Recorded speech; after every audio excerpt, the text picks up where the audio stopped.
Hi guys, hello. Hello guys, mga kahilot, mga ka-followers.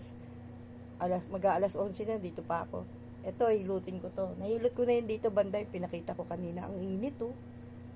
Ngayon, hilutin ko kasi masyado na siyang masikip. Marami ng toxin. Ayan guys, panoorin nyo ako. Makakakuha kayo ng idea rito. Pero wag kayong mag-aakmang maghilot sa iba. Baka hindi nyo pa alam. Kailangan mag-practice muna kayo. O, ito na guys. Kasi kahit sa pamilya nyo, daming toxin. Pwede kayong maghilot. Ang daming tao sa mundo. Kaso halos lahat ng manghihilot hindi marunong. Hilot lang sila ng hilot. Ito, mapupulido nyo. Panoorin nyo to. Papanoorin nyo ako sa YouTube ko. Tapos isusubscribe nyo po Pindutin nyo yung bell. Click nyo para yung iba kong video makakapulot kayo ng idea. Baka magkaroon pa kayo ng hanap buhay dahil dito. Pag natuto kayo nito, mag-aral kayo ng therapy sa TESDA para dalawa. Yan guys, dami. Pati sa mga braso. Sa sakit na to. Ayan guys, oh.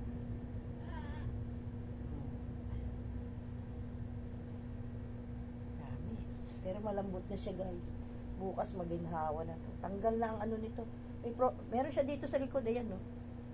Tapos meron siyang frozen shoulder. Tanggalin ko to ngayon, pagagalingin ko mga kahilo. Bukas to maginhawa na to.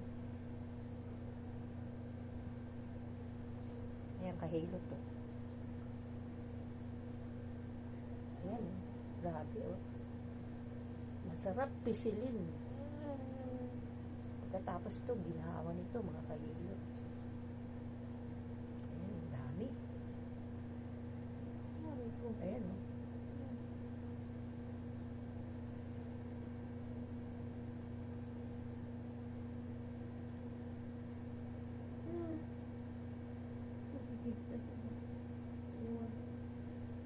Sobrang dami.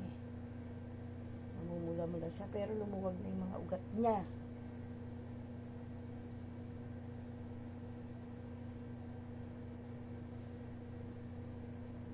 Yan guys, maluwag-luwag na. Magiginhawaan na siya. Isa pa sana ako hilutin sa taas, hindi ko na kaya, uwi na ako. Sa sunod na lang. Gabi na eh. Ha? Per dumating na. Kaso hindi ko na kaya.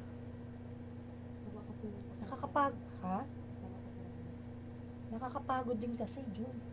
Tsaka may konti pa ako, ubo pa. Pamamalat. Tsaka masama yung puyat na malat yung lalamunan. Yan guys, panoorin nyo. Ginawa yan guys. Ayan guys. Tumbukin mo yung pinaka niya. Ayan guys. Long video to. Likod lang naman to ipapahilot niya kasi likod lang ang masakit sa kanya. Hindi siya whole body.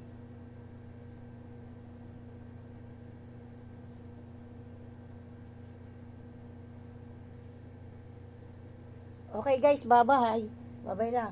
Paki-subscribe nyo po ako tapos i-click nyo yung bell para po lahat ng video ko na i-upload ko mapanood ninyo. Tapos makakuha kayo ng idea rin para sa pamilya ninyo kung pwede nyo hilutin. Ayan po, bye-bye. See you again.